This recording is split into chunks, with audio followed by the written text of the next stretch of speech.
دیکھتے کون اس وقت ہمارے ساتھ ٹیلی فون لائن پر. السلام علیکم. ہیلو، السلام علیکم ڈاکٹر صاحب. وعلیکم السلام. جی میں عدیلہ بات کر رہی ہوں اسلام آباد سے. جی عدیلہ فرمائیے. پہلے تو میں آپ کے پروگرام کی بہت تعریف کروں گی. میں بہت شوق سے آپ کا پروگرام دیکھتی ہوں اور جتنا کچھ میں نے بولنا تھا میں آپ کا پروگرام سن رہی ہوں وہ سب باتیں آپ نے پہلے ہی کہہ دی ہیں. اور بس میں یہی کہوں گی کہ آپ کے ساتھ ہم سب کی دعائیں ہیں. آپ بہت اچھا کام کر رہے ہیں اسلام کی راہ میں. اللہ تعالیٰ آپ کی مدد کرے. اور جو لوگ سازشیں کر رہے ہیں آپ کے خلاف، ظاہر ہے اچھے کاموں میں رکاوٹیں بھی آتی ہیں، لوگ حسد بھی کرتے ہیں اور بہت بہت بہت کچھ کرتے ہیں، لیکن آپ نے اپنی اس راہ سے نہیں ہٹنا ہوتا.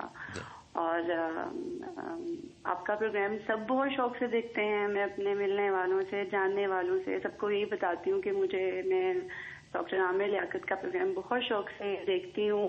بہت سی ایسی باتیں ہیں اسلام کے بارے میں جو کہ آپ سے جاننے کو ملتی ہیں. اور ظاہر ہے کہ جو بندہ یہاں پہ بیٹھا ہوا ہے پوری دنیا کے سامنے اور اتنی اسلام کی باتیں ہمیں بتا رہا ہے اور اتنی نالج ہے، تو وہ کوئی عام انسان نہیں ہو سکتا. بے شک آپ اپنے آپ کو عام انسان سمجھتے ہوں، لیکن یہ ہے کہ جو اتنی اسلام کی نالج، اتنی بزی لائف میں اتنا کچھ جاننا اور پھر اس کو لوگوں تک پہنچانا، یہ بہت نیک کام ہے.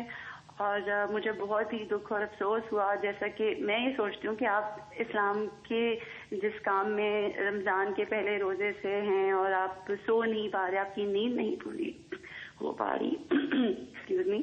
تو میں کل رات یہ سب کچھ جاننے کے بعد کہ یہ سب کچھ کیا ہو رہا ہے، اور اس کے لیے میں نے اپنی سی بھی کوشش کی کہ میں ان لوگوں کو شٹ اپ کہوں جو اس طرح کی باتیں کر رہے ہیں اور اس طرح کے ابیوسو لینگویج یوز کر رہے ہیں. تو میری نیند نہیں پوری ہوئی.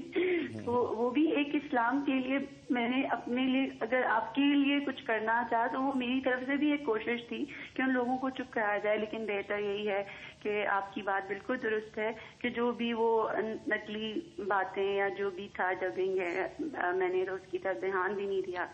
واقعی جو آپ کا کہنا کہ آپ کے جو چاہنے والے ہوتے ہیں وہ اس چیز کے اوپر یقین ہی نہیں کرتے. تو جو لوگ نیچی لینگویج یوز کر رہے ہیں تو انتہائی شرم کی بات ہے کہ پھر وہ کیسے مسلمان ہیں. نہیں چلیے جی، میں تو کہتا ہوں میری بہن، میں چلیے برا صحیح، آپ جو نیچے لکھ رہے ہیں آپ کتنے اچھے ہیں، تو میں تو چلیے برا ہی صحیح. میں نے تو اپنے آپ کو کبھی اچھا نہیں کہا، لیکن آپ تو اچھے ہیں. تو جو کچھ نیچے لکھ رہے ہیں وہ آپ کیا لکھ رہے ہیں.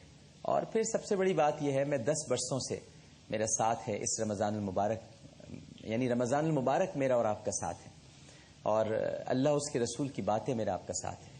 تو یاد رکھیے اور یقین رکھیے کہ جہاں اللہ رسول کا ذکر ہوگا، آپ دیکھیے اس ملک میں ہو کیا رہا ہے. تھوڑی دیر کے لیے اگر آپ غور کریں کہ پوری کوشش کی جا رہی ہے کہ اللہ اور اس کے رسول صلی اللہ علیہ وآلہ وسلم کے ذکر کو محدود کیا جائے معاذ اللہ، یا اس میں کچھ دڑائیں ڈالی جائیں یا کچھ کنفیوژنز کریٹ کیے جائیں.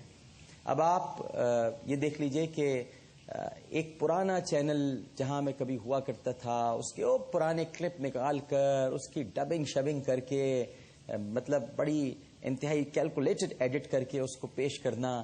کیونکہ اگر آپ کو ہم بتا دیں کہ ان کی ریٹنگز کہاں جا رہی ہیں یا ان کے ساتھ کیا ہو رہا ہے، تو پھر اتنی اوچھی نیچی اور گندی حرکت کرنا. ارے بھائی، مقابلہ ہونا چاہیے تو کھل کر مقابلہ ہونا چاہیے، اور اس کے لیے انسان کو محنت کرنی چاہیے، کام کرنا چاہیے. چونکہ ہم حرمت رسول صلی اللہ علیہ وآلہ وسلم کی بات کرتے ہیں، ہم نبی کریم صلی اللہ علیہ وآلہ وسلم سے پیار کرتے ہیں، تو ظاہر ہے کہ یہ ساری پریشانیاں، ساری تکالیف. میں ایک چھوٹی سی حدیث سنا کر میں وقفے پہ جاؤں گا، پھر آپ سے باتیں ہوتی رہیں گی. ایک بہت بڑے صحابی تھے، انہوں نے نبی کریم صلی اللہ علیہ وآلہ وسلم سے فرمایا کہ میں عرض کیا کہ یا رسول اللہ صلی اللہ علیہ وآلہ وسلم، میں آپ سے عشق کرتا ہوں.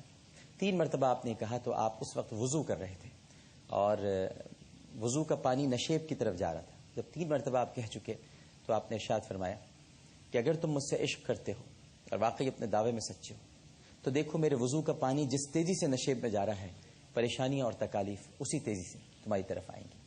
تو جہاں پر عشق رسول صلی اللہ علیہ وآلہ وسلم کے معاملات ہوں، جہاں حرمت رسول کی بات ہو، وہاں یہ سب کچھ ہوتا ہے اور ہوگا، اور ابھی بہت کچھ ہوگا، اور یقیناً ہونا چاہیے. اس لیے کہ یہ نہیں ہوگا تو خیر اور شر میں تمیز کیسے ہوگی؟ کیسے پتہ چلے گا کہ خیر کہاں ہے اور شر کدھر ہے؟ یہ تو ہوگا، یہ تو ہونا چاہیے. اور میں ہمیشہ اللہ کی رضا پر راضی رہا ہوں. یہ ساری چیزیں ہیں، یہ بہت ضروری ہے ان کا ہونا. کھل کھل کے چہرے آ جائیں، سامنے نظر آ جائیں، جلتے ہوئے چہرے. قد بدت البغضاء من افواہہم وما تخفی صدورہم اکبر. یا نبی، اے پیارے، ان کے دلوں میں جو آپ کے خلاف رنجش ہے، یہ ان کے چہروں پہ جو رنجش نظر آتی ہے اس سے کہیں زیادہ ان کے دلوں میں ہے. وما تخفی صدورہم اکبر. تو آپ سوچ لیجئے کہ جتنا کچھ دکھایا گیا ہے اس سے کہیں زیادہ دکھانے والے کے دل میں موجود ہے. تو بس ہم تو یہی کہتے ہیں قل موتوا بغیظکم، جل جاؤ اپنی ہی آگ میں. ایک چھوٹا سا وقفہ، وقفے کے بعد حاضر ہوتے ہیں. پروگرام ہے نیکی، کیونکہ نیکی ہوتی ہے، چھوٹی یا بڑی نہیں ہوتی. السلام علیکم ورحمۃ اللہ.